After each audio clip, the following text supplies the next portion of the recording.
Right, ప్రస్తుతం మనం ప్రజా దర్బార్ ప్రజావాణి కార్యక్రమం దగ్గర ఉన్నాము. కానీ ఈ రోజు మాత్రం ప్రతి వారం లాగానే ఈసారి మరోసారి మాత్రం సినీ నిర్మాత దగ్గుబాటి రానా కావచ్చు, లేదు అనంటే గత ప్రభుత్వం ఎమ్మెల్యేలు కొంతమంది బడాబాబుల భూ కబ్జా చేశారని అంటూ రంగనాథ్ పల్లి నుంచి అయితే కొంతమంది వచ్చారు. మనం ప్రస్తుతానికి స్క్రీన్ మీద కూడా చూడొచ్చు. రంగనాథ్ నగర్ ఓనర్స్ అసోసియేషన్ అంటూ రిజిస్ట్రేషన్ నంబర్ 2211/1987 మరియు 787/2000 అనేసన్ గోపన్నపల్లి విలేజ్ షేర్లింగంపల్లి మండల్ రంగారెడ్డి జిల్లా నుంచి వచ్చారు. అయితే అసలు ఏం జరిగిందన్న అంశం అయితే మనం అడిగి తెలుసుకుందాం. మనతో పాటు మాట్లాడడానికి అయితే ఉన్నారు. సార్ చెప్పండి సార్, ఏం జరిగింది? 1987లో ప్లాట్ చేయడం జరిగింది సార్. అప్పుడు మేమందరం కొనుక్కున్నాం.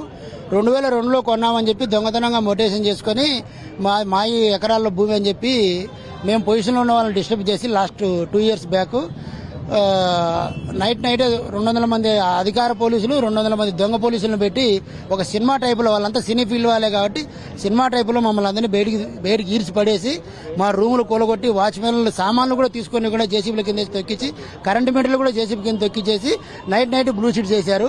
ఆ బ్లూ షీట్ తీసేయమని చెప్పి జీహెచ్ఎంసీ అధికారులను ఎన్నిసార్లు వేడుకున్నా కానీ ఆ జీహెచ్ఎంసీ అధికారులు నోటీసులు ఇస్తూ కాలయాపన చేస్తున్నారు తప్ప వాళ్ళకి ఏమాత్రమే కానీ చీమ కుట్టినట్టు కూడా లేదు సార్. ఇప్పుడైనా జీహెచ్ఎంసీ అధికారులు ప్రస్తుత సీఎం గారు, డిప్యూటీ సీఎం గారు వాళ్ళకి ఆర్డర్లు పాస్ చేసి ఆ బ్లూ షీట్ తీసేస్తే మళ్ళీ మా ప్లాట్లు పొజిషన్ తీసుకుంటాం సార్. నిజంగా గవర్నమెంట్ ల్యాండ్ యాక్వైర్ చేస్తే ఆ రోజు మేము అందరం ఇవ్వడానికి విల్లింగ్నెస్ గా ఉన్నాం సార్. ఆ ల్యాండ్ యాక్వేషన్ పెండింగ్ లో అని చెప్పి ఆ కేసును కూడా బెంచ్ మీదకి రాకుండా ఈ భూ కబ్జాదారులంతా ఆపుతున్నారు సార్. అసలు ఈ భూ కబ్జాదారికి ఎవరెవరు ఉన్నారు? అసలు ప్లాట్లో మీరు ఎంతమంది ఉన్నారు? ప్లాట్లకు సంబంధించింది ప్లాట్లు మొత్తం 1429 సార్. అందులో 62 ఎకరాలు మాత్రం, అందులో 650 మంది plot owners present sufferers sir.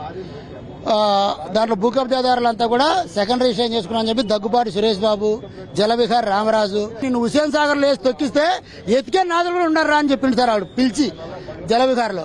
అటువంటి వ్యక్తి లుంబిని కన్స్ట్రక్షన్ అధినేత రంజిత్ రెడ్డితో కలిసి కుమ్మక్కై తేజరాజు, సత్యరామలింగరాజు కొడుకు తేజరాజు, రాజరాజు వీళ్ళంతా కేటీఆర్ బినామీలు సార్. వాళ్ళందరూ మమ్మల్ని డిస్టర్బ్ చేసి, మమ్మల్ని ఆడ పొజిషన్లో లేకుండా డిస్టర్బ్ చేసి నైట్ రేకులు వేసుకున్నారు సార్. ఇప్పుడు లోపలికి పోనీకుండా పోలీసులను 200 మంది బయట రౌడీలను బౌన్సర్లను పెట్టి కాపాడడానికి ప్రయత్నం చేశారు సార్. ఇప్పటికైనా మా సీఎం గారు, మా అందరూ మెచ్చిన సీఎం వచ్చాడు, ఆయనైనా మమ్మల్ని మా బాధలు ఆలోచించి ఖచ్చితంగా సత్వరం మాకు న్యాయం జరుగుతుందని చెప్పి మా ప్లాట్ల యజమానులు అందరం ప్రాధాయపడుతున్నాం సార్.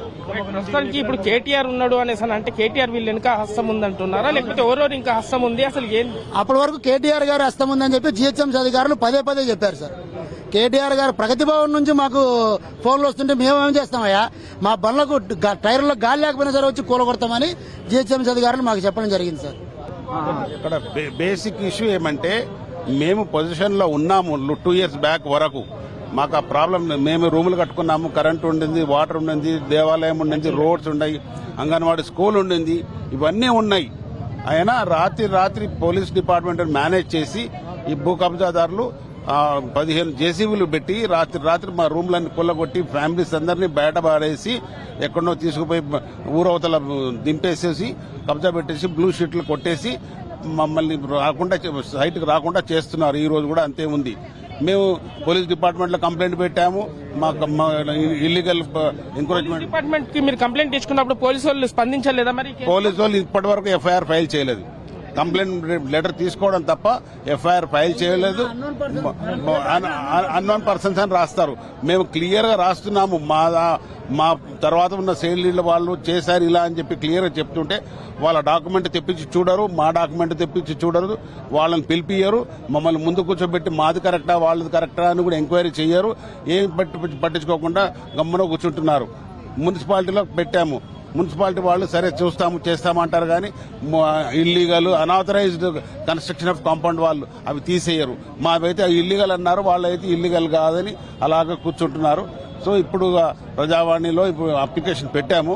ఈ రోజు 2వ అప్లికేషన్ పెట్టాము. కొత్త గవర్నమెంట్ వచ్చిన తర్వాత ఏమైనా న్యాయం జరుగుతుందేమో అని ఆశపడుతున్నాము. అయితే మేడం గారు అన్నారు, మీరు లోపల తహసీల్దార్ గారు అన్నారు, మీరు వెళ్లి కన్సర్న్ మినిస్టర్ని కలవండి అని చెప్పారు. కన్సర్న్ మినిస్టర్ను కలిసి ప్లాన్ చేస్తున్నాం.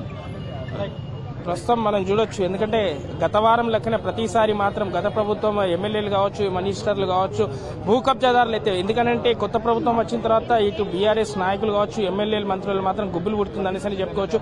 ఎందుకంటే ఒక్కొక్కటిగా వాళ్ళ భూ కబ్జాలు మాత్రం ప్రతి ఒక్క విషయం ఈ రోజు బయటపడుతున్నాయి. ప్రజావాణి కార్యక్రమం వల్ల వీళ్ళకి ఈసారి ఏమన్నా న్యాయం జరగాలంటూ మాత్రం ప్రజావాణిలో వాళ్ళ అర్జీనైతే ఇచ్చుకొని రావడం జరిగినది. కెమెరామ్యాన్ మల్లికార్జున్తో reporter Kranti, BRK news, Hyderabad.